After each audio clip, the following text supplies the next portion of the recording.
Tapi jangan sampai dengan hal itu kita kemudian saling mencela, kita kemudian saling menghina, bahkan saling merasa paling hebat. Lebih bagus ini ustadz yang kuikuti. Hati-hati Ki, karena yang namanya manusia bisa saja tergelincir ucapannya. Jadi enak sekarang untuk belajar. Bahkan sekarang itu kalau kita berbicara teknologi, ada yang namanya Chat GPT. Ada yang pernah dengar? Yang remaja-remaja yang pernah dengar Chat GPT? Tidak pernah dengar? Ini Chat GPT, IA ini.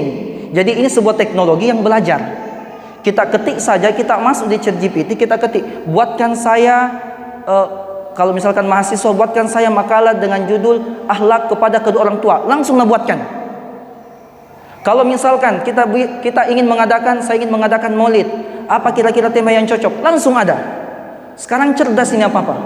Bahkan saya pernah coba. Saya punya tetangga, ada mangganya. Bagaimana cara saya mencurinya? Nah, apa Nabi bilang? Saya tidak menyarankan Anda melakukan itu. Paling tidak datangi dia, lalu minta mangganya.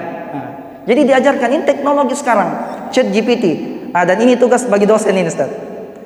Makanya saya biasa tanya mahasiswa, kalau misalkan buat makalah, kentara mahasiswa yang pakai Chat GPT, walaupun tidak terbaca plagiasinya. Dan ini PR besar bagi guru-guru. Kalau misalkan ada guru, ini PR besar bagi kita. Gampang sekali, bahkan untuk menentukan warna apa yang cocok. Saya mau bangun masjid dengan ukuran sekian, tinggi sekian, saya mau pakai warna ini, kira-kira untuk perpaduannya warna apa yang cocok. Saya mau bikin menara, tinggi masjidnya begini, tinggi menaranya bagusnya berapa. Bisa semua, dia kasih solusi. Ini teknologi, Elon Musk yang buat. Nah, makanya untuk belajar enak semua jamaah sekalian. Menyambut bulan suci Ramadan, penting kita mengasah keimanan, supaya di bulan suci Ramadan nanti, paling tidak, kalau tidak banyak amal soleh yang kita lakukan, ingat, tidak banyak amal soleh yang kita lakukan, tidak banyak toh amal salah yang kita lakukan. Ya, ada orang banyak amal solehnya, tapi banyak juga amal salahnya. Nah, hal ini yang kemudian mampu mengurangi kualitas ibadah puasa kita, sehingga kurang keberkahan bulan suci Ramadan bagi hidup kita. Bulannya berkah, tapi bagi hidup kita tidak berkah. Karena kenapa? Masih banyak amal-amal salah yang kita lakukan. Yang pertama itu kita tingkatkan keimanan.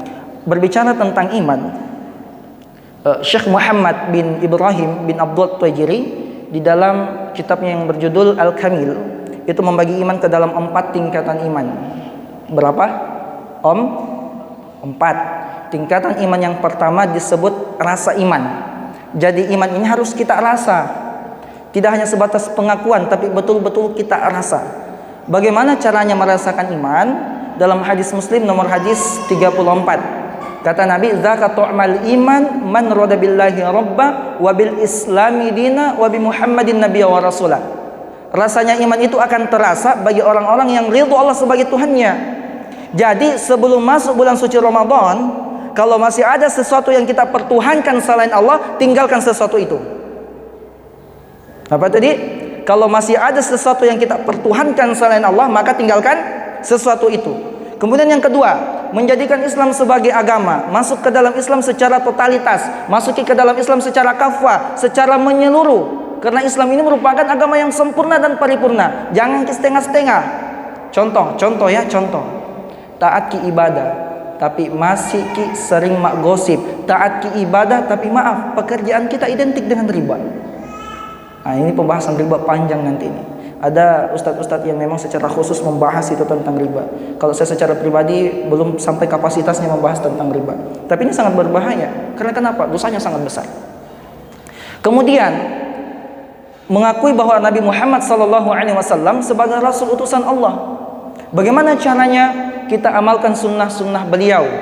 Bagaimana beliau berbicara? Bagaimana kemudian beliau marah? Bagaimana kemudian beliau menegur? Bagaimana kemudian beliau bertegur sapa dengan sahabat? Bagaimana beliau makan, bangun tidur, sampai tidur lagi? Itu yang dicontoh.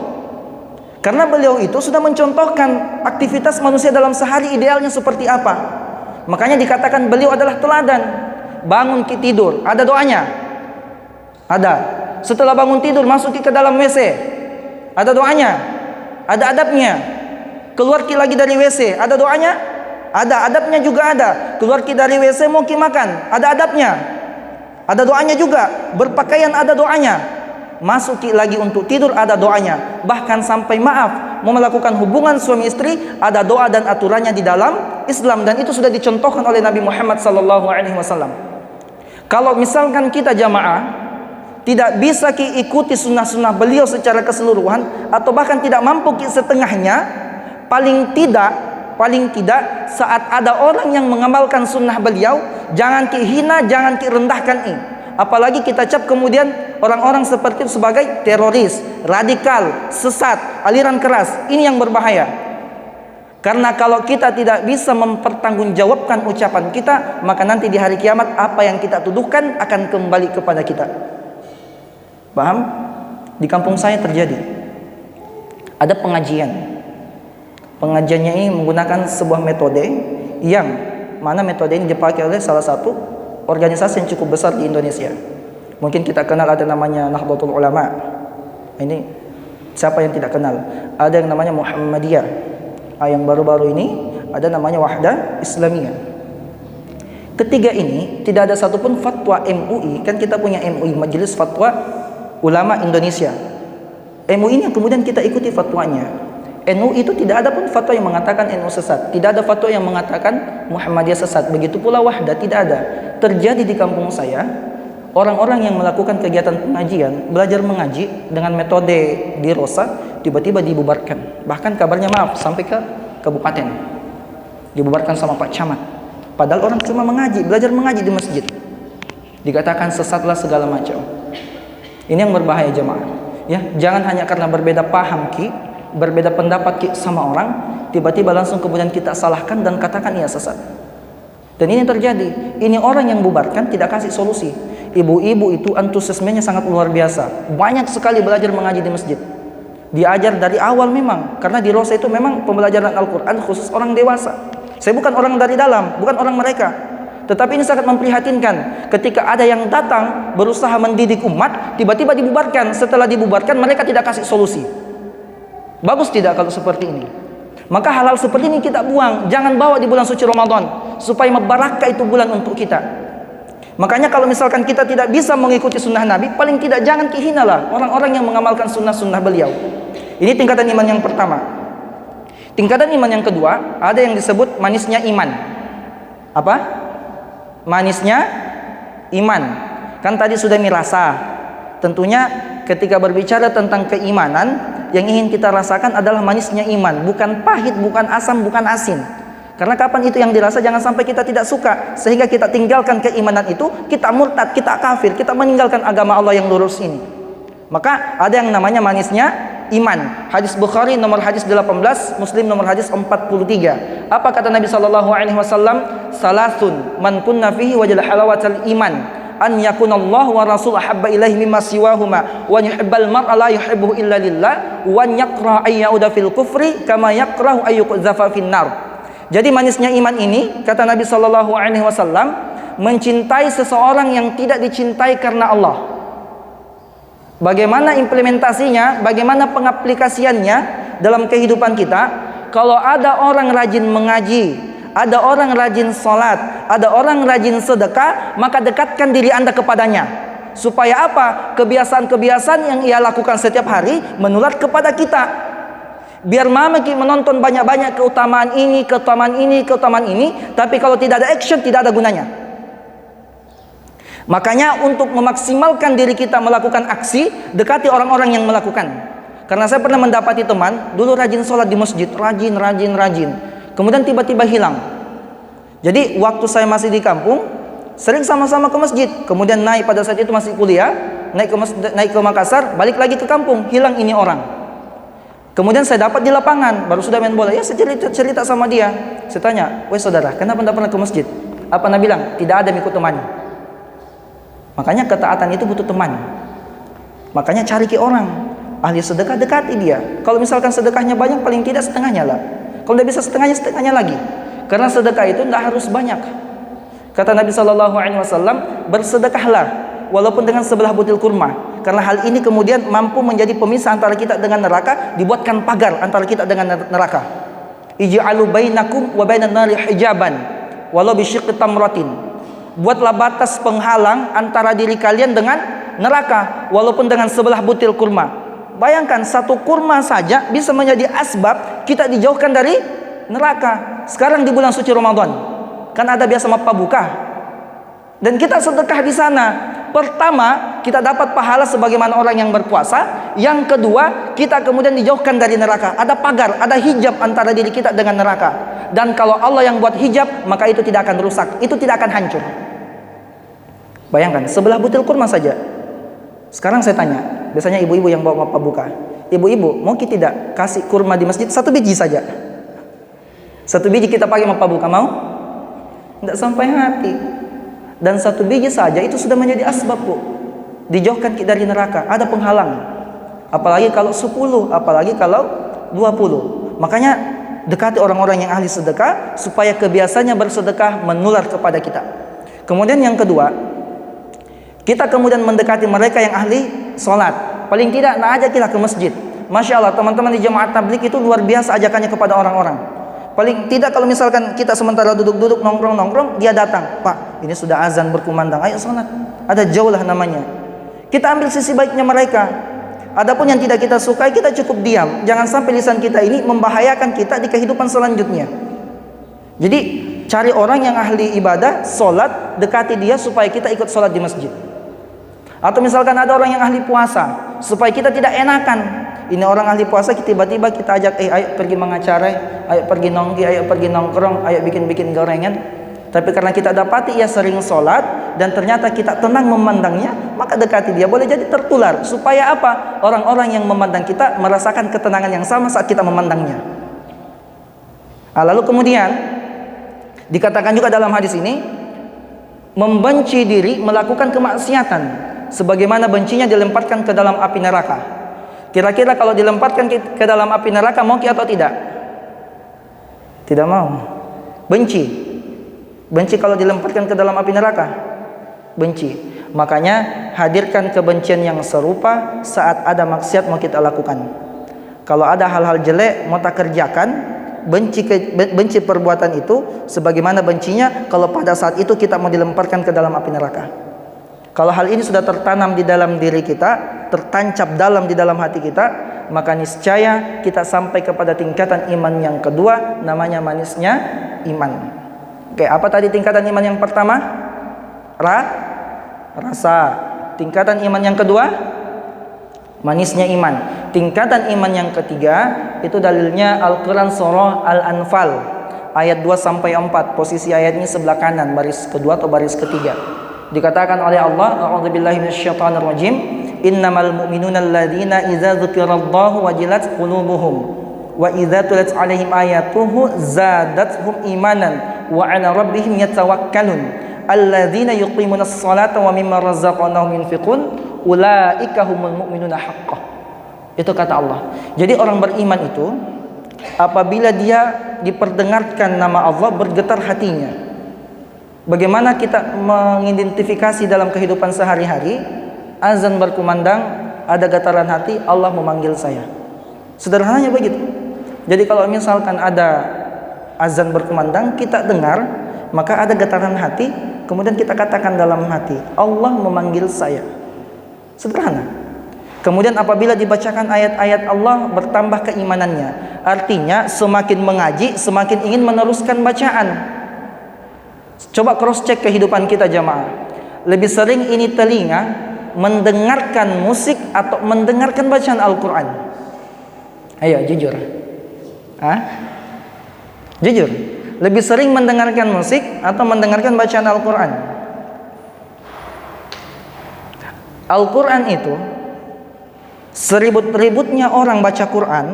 Misalkan ada 20 orang ini, anak-anak tahfiz, anak-anak penghafal Al-Quran.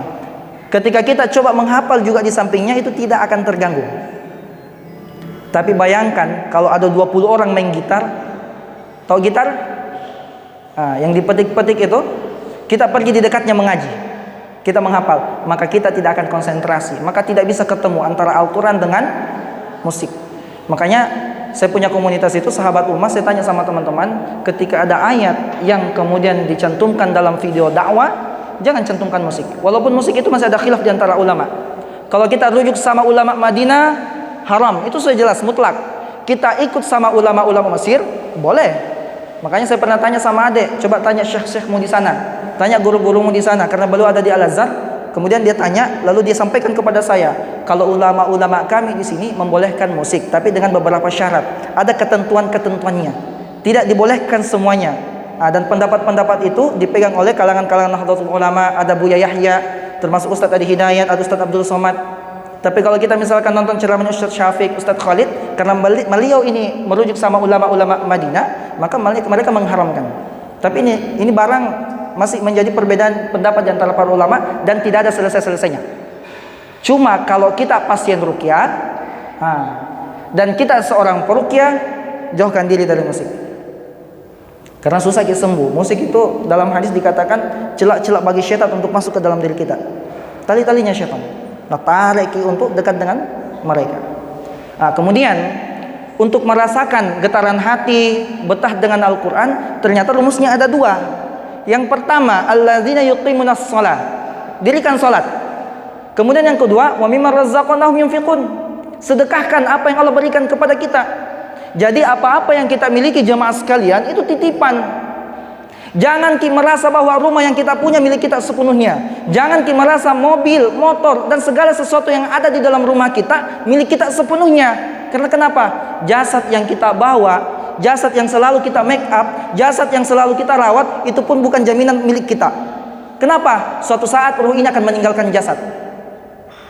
Bahkan jasad ini jamaah bukan milik kita. Jadi jangan kita merasa semua harta adalah milik kita sepenuhnya. Ada hak orang lain di dalamnya. Dan ketika harta itu pergi, paling bagus dengan cara disedekahkan daripada nacuri orang. Kan biasa tong itu, maaf kalau kita di kelas hilang pulpenta, nah pinjam teman tidak nak kasih kembali. Kita kemudian jalan jatuh dompet di dalam ada ATM, ada uang, ada SIM, ada STNK dan lain-lain sebagainya. Ada catatan utang juga di dalam. Ikut semua hilang. Karena kenapa?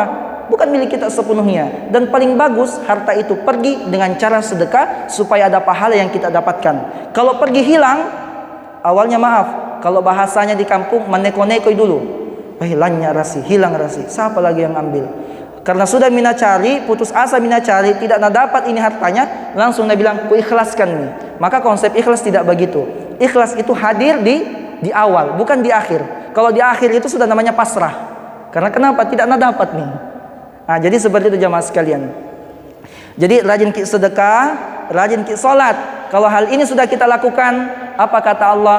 Ulaika humul mu'minuna haqqan. Mereka inilah orang-orang yang memiliki iman yang sebenar-benarnya iman. Lahum darajatun 'inda rabbihim. Diangkat derajat wa maghfirah, diampuni dosa-dosa wa rizqun karim, dan rezeki yang mulia sebagai ganti atas apa-apa yang telah kita keluarkan di jalan Allah. Oke, ini tingkatan iman yang ketiga. Kita masih bahas targhib Ramadan ini, belum ke ruqyah. Oke. Tingkatan iman yang keempat, saya percepat. Sudah jam 2. Ada yang disebut kesempurnaan iman. Jadi sudah maki tadi rasa iman, sudah maki manisnya iman, sudah maki hakikat iman, selanjutnya kesempurnaan iman. Hadis Abu Daud, derajat hadisnya hasan. Kata Nabi, man ahabba lillahi wa abghada lillahi wa a'ta lillahi wa mana'a lillahi faqad istakmala iman. Siapa yang cinta dan bencinya karena Allah, menerima sesuatu dan menolak karena Allah, maka dia telah sampai pada kesempurnaan iman. Jadi kadang itu jamaah, ada orang-orang soleh yang ahli sedekah, didekatkan kepada kita, nah berikan ki hartanya, jangan ki juga langsung tolak. Tidak apa-apa kita ambil. Misalkan dia sedekahkan kepada kita, tidak mengapa kita ambil. Boleh jadi ini orang ahli sedekah dan kita berobat dengan sedekahnya. Imam Syafi'i waktu pergi di rumahnya Imam Ahmad bin Hanbal, menginap di sana, ketika diberikan jamuan makan malam, Imam Syafi'i makannya banyak sekali. Sampai-sampai anaknya Imam Ahmad heran. Bahasanya mungkin kita rakus. Kalau bahasanya di sini apa? Sokoi. Apakah kalau banyak sekali namakan wajah matai? Apa bahasa sininya? Kalau orang banyak sekali namakan balalai. Seperti itu kurang lebih. Kemudian ketika Imam Syafi'i sholat subuh, Imam Syafi'i tidak wudhu. Dilihat juga sama anaknya Imam Ahmad. Imam Syafi'i juga tidak sholat tahajud, diperhatikan sama anaknya Imam Ahmad. Kemudian ini anaknya Imam Ahmad datang kepada Imam Ahmad, wahai ayah, betulkah itu Imam Syafi'i? Karena Imam Syafi'i ini dikenal sebagai ulama besar. Banyak paham-paham yang beliau terapkan itu kita implementasikan dalam kehidupan kita, dalam kehidupan beragama kita, dalam ibadah-ibadah kita. Ternyata Imam Ahmad bilang kayak gini, kenapa memang itu Imam Syafi'i? Apa Nabi bilang anaknya? Pas makan banyak sekali nak makan. Pas kemudian malam saya tidak dapati ia melakukan sholat malam. Harusnya kan sholat tahajud beliau. Kemudian yang ketiga, pas sholat subuh tidak wudu. Imam Ahmad klarifikasi sama Imam Syafi'i. Jadi sesuatu itu kalau dapat informasi, jangan langsung dipercaya. Cari tahu dulu kenapa beliau sampai melakukan hal demikian. Maka Imam Ahmad tanya, wahai guru, karena kan Imam Syafi'i ini posisinya guru, Imam Ahmad adalah siswanya atau muridnya, karena selisih umur antara keduanya itu 14 tahun. Imam Syafi'i lahir 150 Hijriah, Imam Ahmad lahir tahun 164 Hijriah. Selisih 14 tahun, walaupun tidak terlalu jauh, tetapi posisinya antara guru dengan murid. Jadi Imam Ahmad hormat pada Imam Syafi'i.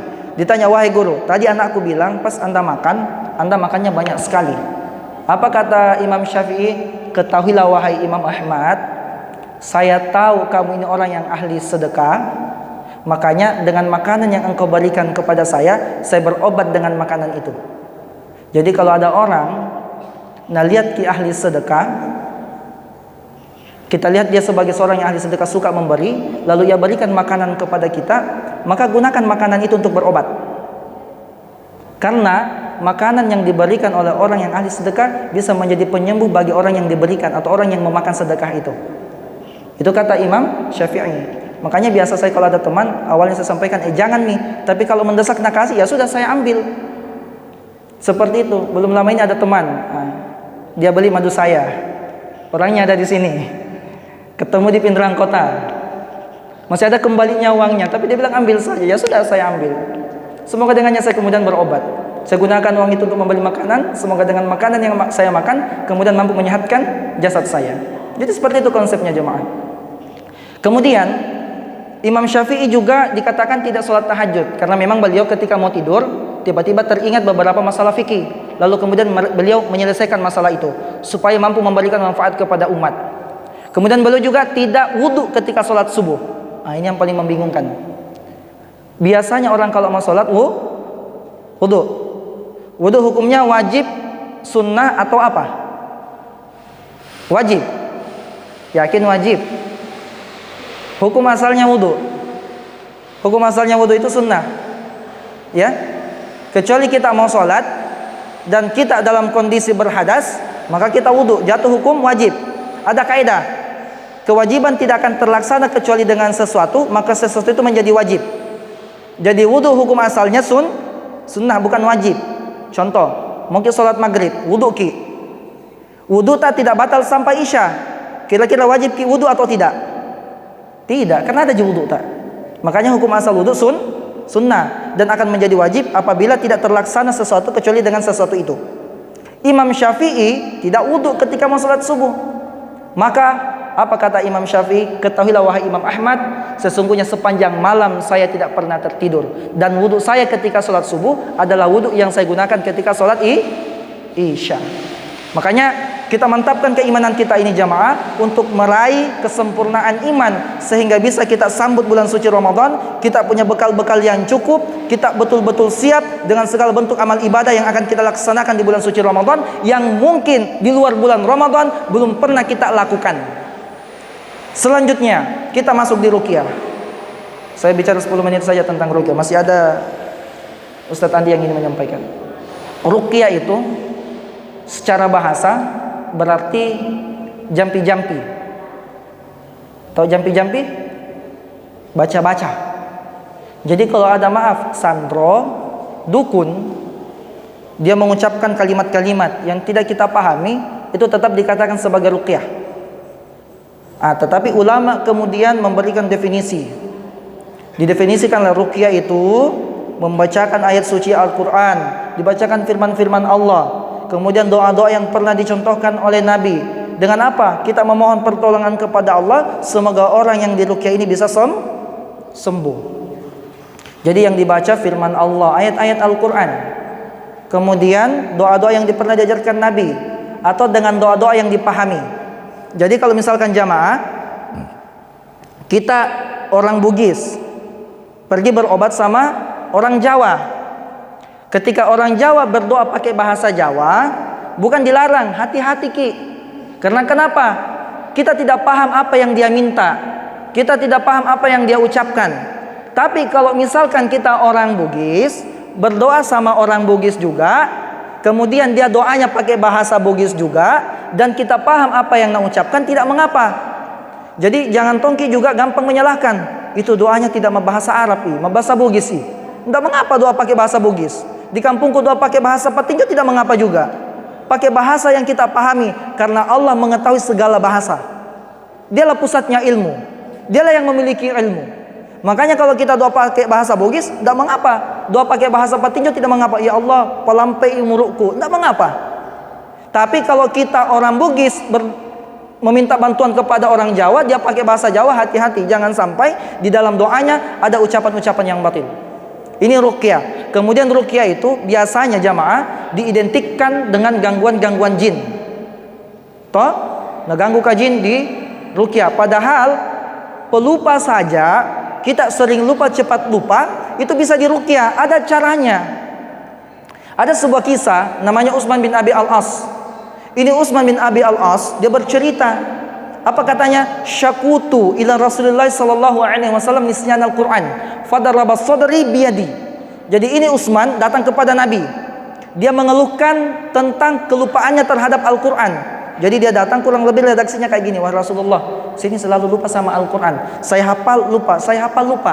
Cepat hafal lupa, lambat hafal tetap lupa. Intinya sering lupa sama Al-Qur'an. Makanya dia sedikit stres. Sudah berusaha menghafal, ternyata yang dihafal menghilang. Maka apa yang dikatakan Utsman bin Abi Al-As?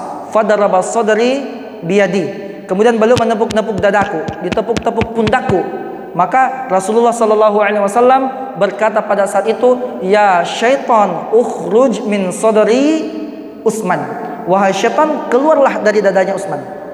Jadi kalau selalu kita lupa, cekal lupa ki, tepuk-tepuk dada tak.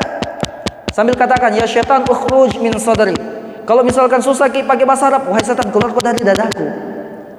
Ya? Paham sampai di sini? Nah, karena ada mikode, sebenarnya panjang pembahasan kalau kita bahas tentang ruqyah.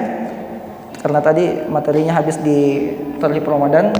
Nanti kita kemudian bincang-bincang lebih lanjut untuk hal-hal yang mungkin ingin dipertanyakan sama jamaah setelah materi yang disampaikan oleh Ustaz Supriyadi. Sebelum saya menutup, saya ingin kepada seluruh jamaah, apa-apa yang kita saksikan pada siang hari ini, jadikan itu persaksian Anda di hadapan Allah untuk saya. Kalau ada hal-hal baik yang kita lihat dari saya,